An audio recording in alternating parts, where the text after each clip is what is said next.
2024년 5월 8일 수요일 새벽기도 말씀을 함께 나누겠습니다. 하나님의 말씀은 이사야 28장 말씀입니다. 에브라임의 술 취한 자들의 교만한 면류관은 화 있을진저 술에 빠진 자의 성 곧 영화로운 관같이 기름진 골짜기 꼭대기에 세운 성이여 쇠잔에 가는 꽃 같으니 화 있을진저 보라 주께 있는 강하고 힘 있는 자가 쏟아지는 우박같이 파괴하는 광풍같이 큰 물이 넘침같이 손으로 그 면류관을 땅에 던지리니 에브라임의 술 취한 자들의 교만한 면류관이 발에 밟힐 것이라. 그 기름진 골짜기 꼭대기에 있는 그의 영화과 쇠잔 해가는 꽃이 여름 전에 처음 익은 무화과 같으리니 보는 자가 그것을 보고 얼른 따서 먹으리로다. 그날에 만군의 여호와께서 자기의 백성의 남은 자에게 영화로운 면류관이 되시며 아름다운 화관이 되실 것이라. 재판석에 앉은 자에게는 판결하는 영이 되시며 성문에서 싸움을 물리치는 자에게는 힘이 되시리로다. 그리하여도 이들은 포도주로 말미암아 옆 걸음치며 독주로 말미암아 비틀거리며 제사장과 선지자도 독주로 말미암아 옆 걸음치며 포도주에 빠지며 독주로 말미암아 비틀거리며 환상을 잘못 풀며 재판할 때 실수하나니 모든 상에는 토한 것 더러운 것이 가득하고 깨끗한 곳이 없도다. 그들이 이르기를 그가 누구에게 지식을 가르치며 누구에게 도를 전하여 깨닫게 하려는가? 젖떨어져 품을 떠난 자들에게 하려는가? 대저 경계에 경계를 더하며 경계에 경계를 더하며 교훈에 교훈을 더하며 교훈에 교훈을 더하되 여기서도 조금 저기서도 조금 하는구나 하는도다. 그러므로 더듬는 입술과 다른 방언으로 그가 이 백성에게 말씀하시리라. 전에 그들에게 이르시기를 이것이 너의 안식이요 이것이 너의 상쾌함이니 너희는 곤비한 자에게 안식을 주라 하셨으나 그들이 듣지 아니하였으므로 여호와께서 그들에게 말씀하시되 경계에 경계를 더하며 경계에 경계를 더하며 교훈에 교훈을 더하며 교훈에 교훈을 더하고 여기서도 조금 저기서도 조금 하사 그들이 가다가 뒤로 넘어져 부러지며 걸리며 붙잡히게 하시리라. 이러므로 예루살렘에서 이 백성을 다스리는 너희 오만한 자여 여호와의 말씀을 들을지어다.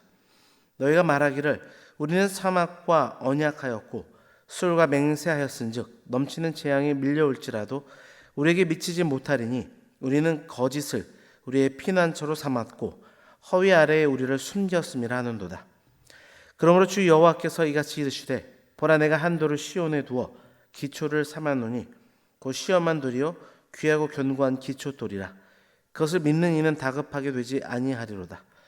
나는 정의를 측량줄로 삼고 공의를 저울추로 삼으니 우박이 거짓의 피난처를 소탕하며 물이 그 숨는 곳에 넘칠 것인즉 너희가 사망과 더불어 세운 언약이 패하며 수울과 더불어 맺은 맹약이 서지 못하여 넘치는 재앙이 밀려올 때 너희가 그것에게 밟힘을 당할 것이라. 그것이 지나갈 때마다 너희를 잡을 것이니 아침마다 지나가며 주야로 지나가리니 소식을 깨닫는 것이 오직 두려움이라. 침상이 짧아서 능히 몸을 펴지 못하며 이불이 좁아서 능히 몸을 싸지 못함 같으리라 하셨느니라. 대저 여호와께서 브라심 산에서와 같이 일어나시며 기본 골짜기에서와 같이 진노하사 자기의 일을 행하시리니 그의 일이 비상할 것이며 자기의 사역을 이루시리니 그의 사역이 기이할 것임이라. 그러므로 너희는 오만한 자가 되지 말라. 너희 결박이 단단해질까 하노라.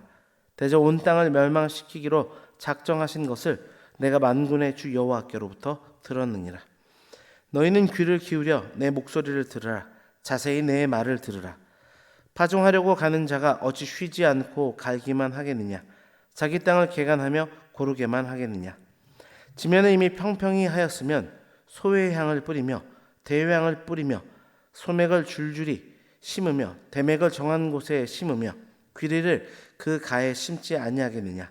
이는 그의 하나님이 그에게 적당한 방법을 보이사 가르치셨음이며 소의 향도 도리깨로 떨지 아니하며 대회 향에는 술의 바퀴를 굴리지 아니하고 소의 향은 작대기로 떨고 대회 향은 막대기로 떨며 곡식은 부수는가 아니라 늘 떨기만 하지 아니하고 그것의 수레바퀴를 굴리고 그것을 말굽으로 밟게 할지라도 부수지는 아니하나니 이도 만군의 여호와께로부터 난 것이라.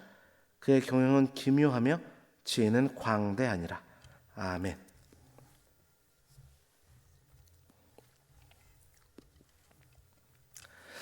이사야서의 소묵시록이라고 불리는 24장에서부터 27장까지의 말씀이 끝이 났습니다. 그리고 오늘의 본문인 28장에서 35장까지는 화와 복의 노래라고 불리는 단락이 진행이 됩니다. 하나님께서 메시아가 다스리는 나라를 이루기 위해서 세상의 악한 세력들을 멸하시고 하나님에 대한 믿음을 지킨 자들을 구원의 성으로 불러 모으실 것에 대한 예언이 비유적으로 담겨 있습니다. 그 시작이 되는 오늘 본문은 특별히 심판받을 자, 또 구원받을 자, 그 가운데 구원을 이루어 가신 하나님에 대한 비유적 표현이 등장하고 있습니다. 그 부분을 중심으로 말씀의 은혜를 나누어 보겠는데요. 하나님 나라의 비유라는 제목으로 말씀 증거하겠습니다. 오늘 본문에서 심판받을 자에 대해서 그들은 쇠잔에 가는 꽃과 같은 자라 그렇게 말씀하고 있습니다. 1절입니다. 에브라임의 술 취한 자들의 교만한 면류관은 화 있을진저 술에 빠진 자의 성 곧 영화로운 관같이 기름진 골짜기 꼭대기에 세운 성이여 쇠잔에 가는 꽃 같으니 화 있을진저. 이 구절에서 먼저 살펴볼 것은 술 취한 자들의 교만한 면류관이라는 표현입니다. 사마리아를 이렇게 부르는 것은 그들에게 주어진 물질적인 풍요로 인해서 방종과 교만에 취해 있었기 때문에 이러한 표현이 등장합니다. 특별히 아모스서에 의하면 사마리아 사람들은 대접으로 포도주를 마시며 귀한 기름을 몸에 발랐다는 표현이 있습니다. 그리고 그런 물질적 풍요에 도취되어서 아수르의 침공이 임박했음에도 여전히 우상 숭배를 하면서 자신의 안전을 스스로 책임질 수 있다는 허황된 장담을 늘어놓았던 부분이 아모스서에도 생생히 기록되어 있습니다. 그렇게 사마리아는 영적 교만에 취해 있었던 것입니다. 그런 그들에게 이사야는 저주를 선포합니다. 하나님이 없는 영화는 잠시 화려해 보이기는 하나 금세 시들어 버리는 그런 꽃과 같다. 그렇게 쇠잔에 가는 꽃이라 그들을 비유하고 있습니다. 말씀을 적용해 봅니다. 이 땅에 금방 시들어 버릴 것들, 그것들이 나의 시간과 물질을 허비하고 있지 않은지 우리가 말씀 가운데 우리를 뒤돌아보기를 원합니다. 여러분, 하나님 없는 세상의 영화가 얼마나 덧없는 것인지를 말씀 가운데 다시 한번 기억하기를 원합니다. 그래서 헛하는 것을 추구하여 교만에 빠지는 자가 되지 말고 세상 나라가 아닌 영원한 하나님 나라를 바라보며 가치 있는 삶을 온전히 살 수 있는 저와 여러분이 되시기를 주님의 이름으로 축원합니다. 두 번째로 구원받을 자에 대해서는 견고한 기초돌을 의지하는 자라 그렇게 16절이 고백합니다. 그러므로 주 여호와께서 이같이 이르시되 보라 내가 한 돌을 시온에 두어 기초를 삼았노니 곧 시험한 돌이요 귀하고 견고한 기초돌이라 그것을 믿는 이는 다급하게 되지 아니하리로다. 여기서 시온에 둔 기초돌은 시온산 곧 예루살렘에 세워진 이 성전을 염두에 둔 표현으로 볼 수 있습니다. 그리고 이를 의지한다는 것은 단순히 성전 건물을 의지한다는 것이 아니고 당신의 이름을 두신 그 하나님을 의지했다는 표현입니다. 그래서 16절은 하나님을 믿고 의지하는 주의 성전된 성도는 이 넘치는 재앙이 밀려온다 해도 망하지 않고 구원을 얻게 된다는 축복의 메시지가 그 구절 가운데 담겨 있는 것입니다. 여러분, 이 메시지 궁극적 의미가 무엇입니까? 그것은 바로 우리의 인생의 기초돌이 되신 예수 그리스도를 의지하고 견고히 신뢰해야만 우리 인생의 승리를 거둘 수 있다는 의미입니다. 그래서 사도 베드로는 본문에 시온에 둔 한 돌을 예수 그리스도에 적용하였습니다. 베드로전서 2장 6절에서 8절입니다. 성경에 기록되었을 때 보라 내가 택한 보배로운 모퉁이 돌을 시온에 두노니 그를 믿는 자는 부끄러움을 당하지 아니하리라 하였으니 그러므로 믿는 너희에게는 보배이나 믿지 아니하는 자에게는 건축자들이 버린 그 돌이 모퉁이의 머릿돌이 되고 또한 부딪히는 돌과 걸려 넘어지게 하는 바위가 되었다 하였느니라. 그들이 말씀을 순종하지 아니함으로 넘어지나니 이는 그들이 이렇게 정하신 것이라. 말씀을 적용해 보겠습니다. 구원의 반석 되신 예수님을 의지하는 삶으로 우리가 매일매일 삶 가운데 나아가고 있는지를 우리가 돌아보기를 원합니다. 성도 여러분, 오직 예수뿐입니다. 우리가 의지할 대상은 세상의 그 어떤 것도 아니라 오직 예수뿐입니다. 이 변함없는 진리를 다시 한번 견고히 붙드는 한 날 되시기를 주님의 이름으로 축원합니다. 마지막으로 하나님에 대한 비유도 등장하는데요. 하나님에 대해서는 오늘 본문은 파종하려고 가는 자라 말씀합니다. 24절입니다. 파종하려고 가는 자가 어찌 쉬지 않고 갈기만 하겠느냐? 자기 땅을 개간하며 고르게만 하겠느냐? 여기서 간다는 것은 딱딱하게 굳은 땅을 부드럽게 만들기 위해 이제 쟁기질하는 것을 말합니다. 그리고 그렇게 쟁기질하고 땅을 고르는 이유가 무엇입니까? 결국 그 가운데 씨를 뿌리기 위함이죠. 그리고 그 씨를 뿌리기 위함은 무엇입니까? 열매를 맺기 위함입니다. 하나님은 농부가 열매를 기대하고 밭을 이루고 씨앗을 뿌리듯이 자기 백성에게 열매를 기대하며 열심으로 자기 백성들을 인도하시고 또한 그들을 위해 세심하게 섭리해 가시는 분이십니다. 또한 하나님은 농부가 알곡을 얻기 위해 수확한 곡식을 조심스럽게 탈곡하듯이 당신의 백성들을 알곡으로 만들기 위해 연단해 가시는 분이시기도 합니다. 이 말씀 역시도 적용해 보면 하나님께서 허락하신 연단의 시간을 보내고 계신 분들이 없는지 삶을 돌아보기를 원하고 그런 가운데 어떻게 반응하며 나아가고 있는지를 살피는 이 아침이 되기를 원합니다. 성도 여러분, 하나님은 자신의 죄를 제거하고 알곡을 얻기 위해 불필요한 주의 백성들의 그런 삶의 모습들, 그 껍질들을 제거하기를 원하시는 분이십니다. 이런 하나님의 연단과 징계는 성도에게 고통을 주는 것으로 끝나지 않고 복된 길로 인도하는 필연적인 과정이 되는 것입니다.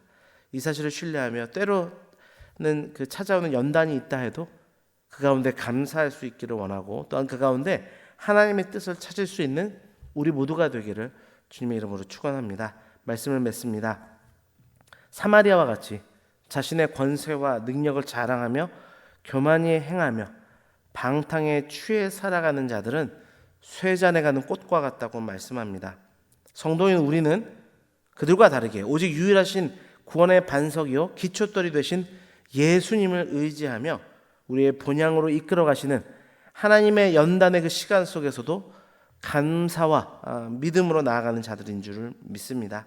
오늘도 그렇게 감사와 믿음으로 나아가는 우리 모두가 되기를 주님의 이름으로 축원합니다. 기도하겠습니다. 아버지 하나님, 감사합니다. 오늘 말씀을 통하여서 하나님의 나라의 그 놀라운 비밀들을 비유를 통하여 우리 가운데 깨닫게 하시니 감사합니다. 아버지, 이 땅에서 그 영원한 하나님 나라에 들어가지 못하고 심판을 받을 자들은 쇠잔에 가는 꽃과 같은 자들이라 말씀하셨습니다. 아버지, 이 땅에 금방 시들어 버릴 것들에 아버지 나의 시간과 물질을 허비하지 않도록 인도하여 주옵소서. 그렇게 세상의 전부인 것처럼 살아가며 아버지 살아가는 그런 자들을 부러워하지 않도록 인도하시고 영원한 하나님 나라를 소망하며 나아가는 우리가 되도록 축복하여 주옵소서. 아버지 하나님, 또한 구원받을 자들은 견고한 기초돌을 의지하는 자라 말씀하셨습니다. 아버지 하나님, 예수 그리스도를 온전히 의지하는 삶, 아버지 그 삶이 영원한 삶인 것을 기억하며 매일매일의 삶 가운데 하나님을 붙들고 그리스도 예수 안에는 참 자유를 누릴 수 있는 우리가 되도록 인도하여 주옵소서. 그 길을 걷도록 하나님께서는 우리를 파종하려고 가는 자라 말씀하셨사오니 아버지 굳어진 마음들을 아버지 갈아엎으시고 아버지 그 가운데 주의 말씀을 심어주시며 열매 맺게 하시는 주의 연단의 그 시간들 속에서도 우리가 감사와 믿음을 잃지 않도록 인도하여 주셔서 이 땅 가운데 하나님 나라를 온전히 이루어낼 수 있도록 우리를 주장하시고 함께하여 주옵소서. 오늘 말씀이 우리 삶 가운데 깊이 뿌리낼 수 있도록 인도하시며 영원한 하나님 나라를 오늘도 살아갈 수 있도록 주여 주장하시고 함께하여 주옵소서. 모든 것 감사드리며 예수 그리스도의 이름으로 기도드립니다. 아멘.